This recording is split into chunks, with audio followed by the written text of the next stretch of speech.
of you out there are just like me, and you had no idea that the fine people at the Pentagon did a huge news dump, or not do a huge news dump, usually around Friday quitting time there in Washington, D.C. There's only one man who knows exactly what is going on. It's Pentagon reporter and good friend to the station here, Tom Scuteri. How are you, my friend? I'm doing great. As people who are watching can see, I'm not at the Pentagon at the moment. I'm in my living room. But they ended a little bit earlier today, thankfully, and made it nice and easy for me to get home. But as you say, Chuck, Friday afternoons, Friday night are big news days, believe it or not, because not just the Pentagon, but much of Washington likes to dump things out Friday because it's a slow news cycle. People are leaving town or going home for the evening. Let me give you an example. May I? Oh, of course. So as you and I talked about on your other show yesterday, there was this Russian flotilla off the coast of Florida, 3 ships and a submarine. They were trailed by a couple U.S. ships and a Canadian ship and Coast Guard. They went and docked in Cuba, as they said they would. Well, guess what? A U.S. submarine also made it to Cuba.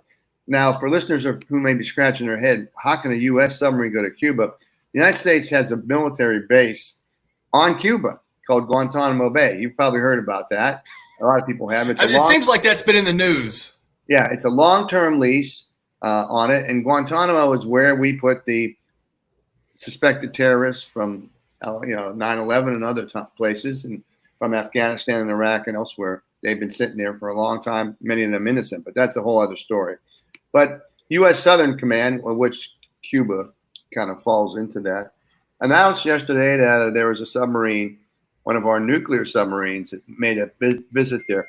This visit was pre-planned, Chuck, they said, pre-planned way before the Russians went there, So it's interesting because the Pentagon rarely announces movements of nuclear submarines. If you ask them, they won't do it. But there it is. It was the USS, let me see, Helena, and it's a nuclear submarine. So there it is in Cuba with the Russians right around the corner. So the novice is going to assume that, number one, the fact that they're just doing it, and number two, the announcement is because Russia sent some warships just around Cuba earlier this week. So is that what this is? Probably. I think so. Thinking? They're going to deny it, as they said in the statement. This is part of the location and transit were previously planned. That's what U.S. Southern Command insists that was previously planned. So it could have been previously planned, but that could mean planned on Tuesday. Or planned when they learned that the Russians were going to be heading to Cuba off the Florida coast. They could have planned it then. So, technically they could be accurate. It was previously planned. The question is, when was it previously planned? And when you ask them that question, not just for this one, but similar ones, well, we can't talk about that. That's, national security issues. So, Tom, one of the announcements that came out yesterday, and this is a story, if you listen to my radio show every Tuesday and Thursday, Tom's on with us, and we've been talking about this for well over a year, and you're the first person who really brought this to my attention, and I've taken deep dives into it. But Saudi Arabia, a member of the BRICS alliance, which is Brazil, Russia, India, China, South Africa, and handful of other nations now. Saudi Arabia. It's a new member, right? Mm-hmm. Yeah, they are a new member. They announced that they are going to do some of their oil trading off of the U.S. dollar. What's been the reaction in Washington today? Well, that's an interesting move by Saudi Arabia. This is a stated goal of several BRICS members, as we've talked about before. China really wants to have it happen because the theory is if you want to weaken the United States as sort of the world superpower, you want to get the world off the dollar. The dollar, whether countries like the United States or not, many of them still use the dollar. And I was always surprised when I went to countries that were not necessarily friendly to the United States, but their dollar was either their legitimate currency, or a currency that they use frequently. Some countries basically use the dollar as their currency, even though it wasn't officially it. That really bothers countries like Iran and China and others. Now, Saudi Arabia wants to have it both ways. They want to be a friend of the United States. They want to have U.S. military support, obviously. They want to be able to use their oil to create sway within the United States decision making, but they also want to be part of this sort of a non-aligned movement that BRICS is a big part of. China, as I said, is pushing their currency. It's interesting. The Chinese currency is going to be accepted by some nations, but not by others, because they don't want to replace one foreign currency with another necessarily. And they're not that all sure about how China's going to behave once their currency is the currency. But you asked about the reaction in Washington. I didn't get to that. The reaction is not happy, even though it's just part of their oil money that's being shifted away from the dollar. Any kind of door opening on this movement is frowned upon by the United States, because they can see it kind of getting momentum depending on how circumstances are in the world. You and I have talked about this a lot, and on paper, it sounds really good for some countries to move away from the United States dollar because they think it gives them more economic freedom. But in reality, it may limit their operations, limit their options in at least the short term, because other countries are going to continue to trade with the dollar. So now if other countries now follow Saudi's lead within OPEC, let's say, or within BRICS, then it would be an issue more worthwhile to worry about. For right now, it's being watched. They call it, we continue to monitor and analyze the situation. It's puzzling, however, but Saudi Arabia, as I said earlier, they want to have it both ways. They want to be nice to China, and they want to be nice to the United States. Before we transition into the G7 and a huge press conference yesterday with President Biden and President Zelensky there at the I guess that was at the G7, right? Is that where I saw the press conference? Okay. Right. Before we transition to that, I want to ask you this, because the BRICS thing, if you start looking it up and you start reading into it, you will be, as an American, you will be concerned, I would think. We saw this reaction, if you will, with, hey, we're going to send a nuclear sub around Cuba too, just something that was planned. Do we ever talk? What are we using to combat this idea of BRICS? What is it? I mean, because you and I, we may be the only people talking about it, but surely someone else in Washington knows about it too. Do we ever have conversations about how to combat this? Because this would be very detrimental if something like this took off to the Americans. I do. I think there are conversations that are not public conversations. I don't hear much public discussion of it within official ranks of Washington, not even on Capitol Hill that much. I mean, you have some members of Congress talking about it, they're concerned. I hear more of it in conversations in think tanks when they have events about that, because they talk about these issues much more. And they have a lot of smart people who go to these, people who used to be in the government, people who are experts, in certain areas that are relevant. I find them very beneficial and educational. The U.S. policy to combat BRICS is that we try to have good working relations with most of the countries in BRICS. So, Brazil, we have a pretty good relationship. It comes and goes. They have a new president now. Or India, obviously, is very much a lone player in BRICS, even though it's part of BRICS. They really are a country, as we've talked about a lot. They do what's best for India. They buy Russian oil. They're very friendly to the United States. And, of course, China and India are not the best of friends. And India has gotten closer to the United States in several areas that could be considered to counter China. So, to look at BRICS as one organization, it's made up of members that really think differently and think a lot for themselves. So that's what's so interesting. What Saudi Arabia is doing is on its own, but it's not a BRICS type of thing. And again, we talked about this before, worth saying again, and that is that because of the diverse nature of the members in BRICS, it's going to be difficult for them to get a unanimous front on a lot of issues, or they can even go ahead and vote to do something and agree to do something, but each member will do what they want. So that's part of the reason why it's not overly concerning to the United States right now about what we talk about. Saudi Arabia decided they're going to do it. This was something that other countries thought BRICS would do as a group. They have not.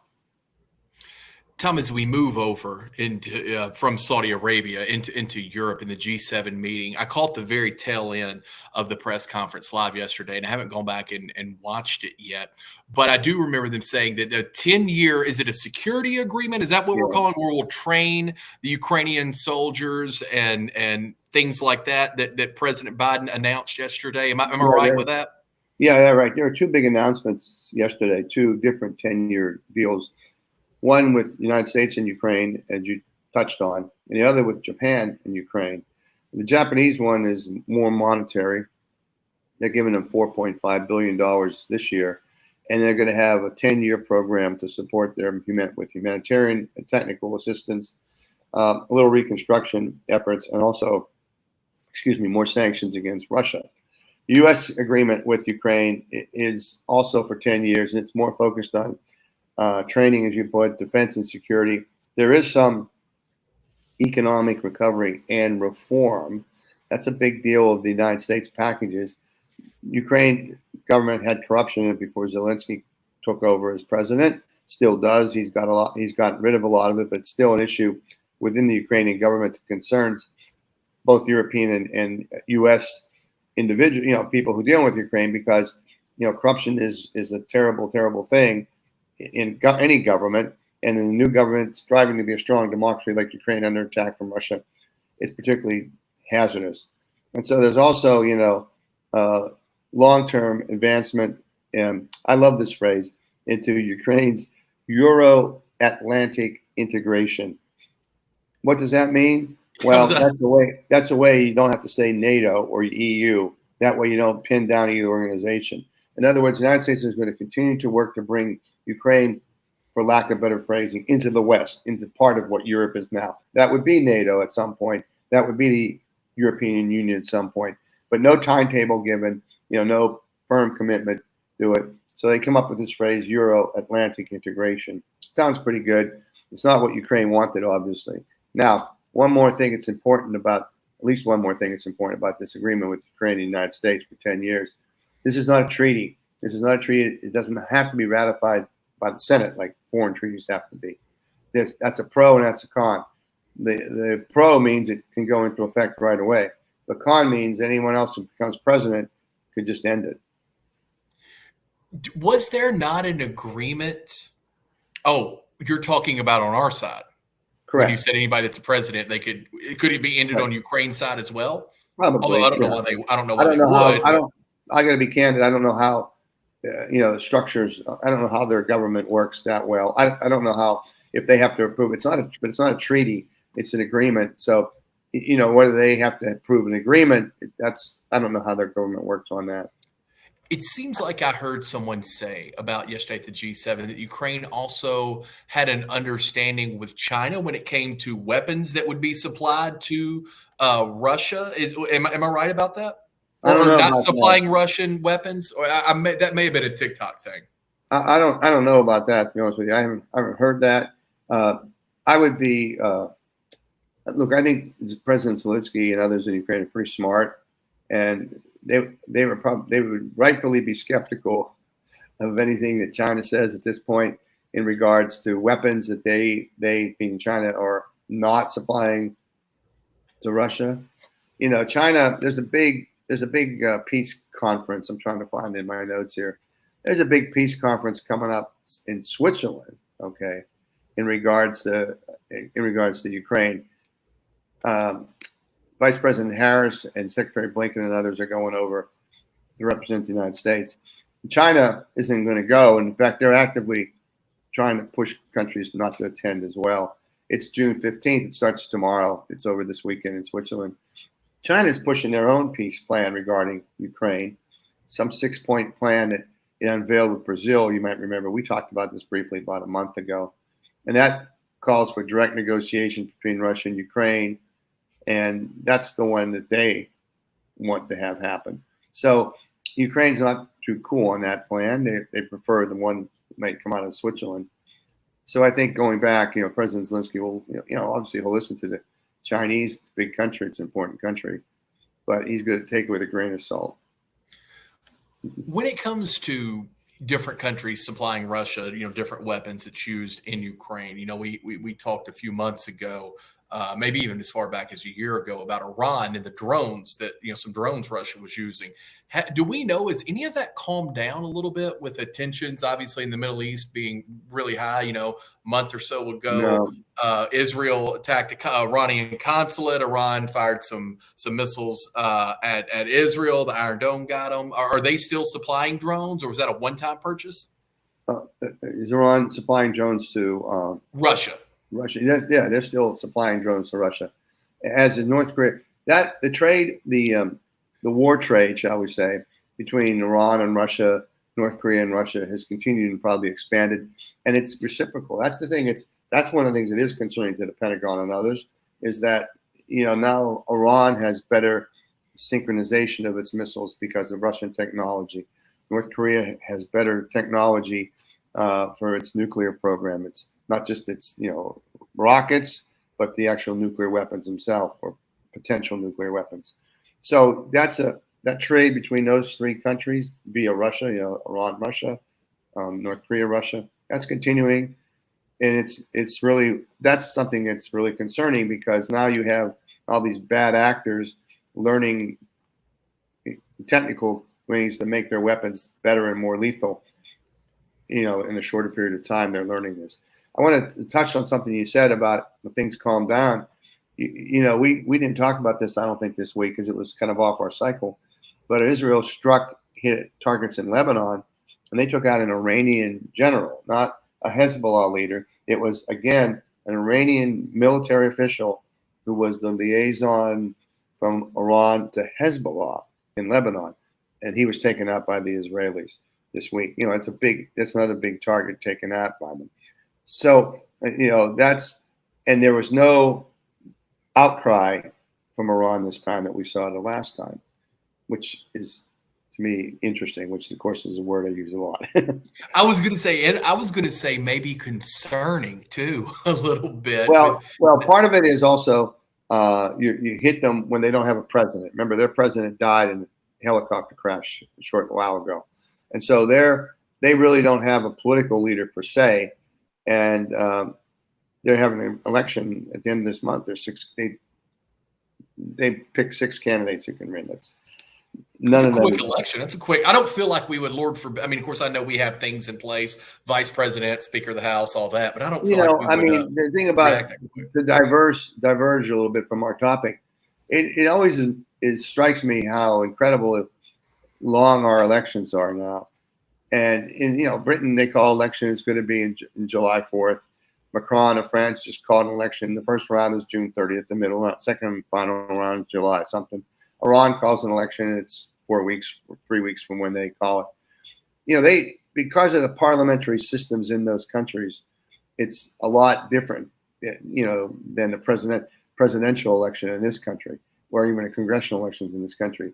That's why ours are so long and those countries are so short. Not advocating one way or the other. It's just, these are major countries too. Talking about Iran, France, and Great Britain. Those are big countries. They're going to pull off these elections. If you ever get bored on a weekend and you want to just Google parliamentary fights in Great Britain, it's phenomenal watching. Oh, yeah. I love that stuff. But, I always like to watch question time. I forget. That used to be on Thursdays, I think, where, the prime minister, whoever he or she is, goes to the House of Commons, and they're asked direct questions by any member. And it's pretty impressive. It gets heated. Yeah. One last thing, and this is something we all remember, and everybody's been talking about. It's a little bit light of a story for a Pentagon reporter, but important nonetheless. Joey Chestnut, who is probably one of the top 5 most dominant American athletes of all time, owns almost every record at the Nathan's Hot Dog Eating Contest. It's the only reason that we watch that thing is to see if Joey Chestnut will break his own record. It's a foregone conclusion. He's going to win it every single year. Nathan's Hot Dogs, which I'm a fan of, by the way. Yeah. Nathan's Hot Dogs have decided to ban him because he signed a deal with Impossible Foods, which, from what I understanding, we don't get this a lot here in West Tennessee, but from my understanding, is food that looks like a hot dog but it's made from vegetables. Correct. They have hot dogs and they have burgers, and I think they also have chicken patties as well. But they're not meat, as you said. Yeah. So that was announced earlier this week. Joey Chestnut owns the hot dog eating contest, which is sponsored by Nathan's, and he owns about 12 or 13 other food eating. There's actually a Major League Food League or something like that. Now, I think it's funny because funny that he's been tossed out of this thing on July 4th, and then a day later, it was announced that Chestnut's going to face his big rival. I'm going to see if I can get his name correctly. Takura Kobayashi. I got the last Kobayashi, you got it. I actually knew a name that you may not have known. Unfortunately, you got it right. Yeah, Kobayashi. And they're going to have what they call on a Labor Day competitive eating thing. It's called, quote, unfinished beef, which I think is pretty funny. Unfinished beef they're going to have, and they're going to have like a showdown then. So he got tossed from Labor Day. Now, I think Netflix or someone's going to carry that, so that'll be interesting to see. They're going to make a ton of money with it. It's a big part of Labor Day. If you were to look there it's from what I understand, Tom, I've never been in New Jersey, but I think this is the only reason anyone goes is to see Joey Chestnut there in New Jersey every year at the Nathan's Hot Dog Eating. That's on Long Island. That's Coney Island. Oh, is that Coney Island? I thought it was in New Jersey. Okay, well then there's no reason for anyone to go to New Jersey. Never mind. It's Coney Island, yeah. And, okay, well that would make sense. But I thought this boy Kobayashi, and that was like a great rivalry, But I would say, some people would argue that let's put a Pentagon twist on it. You notice on the whole list of the foods where there's food eating records, no one's tried it. No one's like MREs or how many MREs can you eat? Meals ready to eat. That would be a good point. That would be in somewhere. Somebody has. Yeah, it's usually like Crystal Burgers, hot dogs, pizza. That kind of stuff. I think that Chestnut also owns the record for Twinkies. You know what those are, right? Twinkies. Oh, well, of course I do. I'm just saying, eating a ton of those at a time, like really quickly, would be tough. Tom Scuteri, always great stuff. Okay, we'll do this every Friday. Yeah, you too, my friend. We'll talk to you. All right, bye.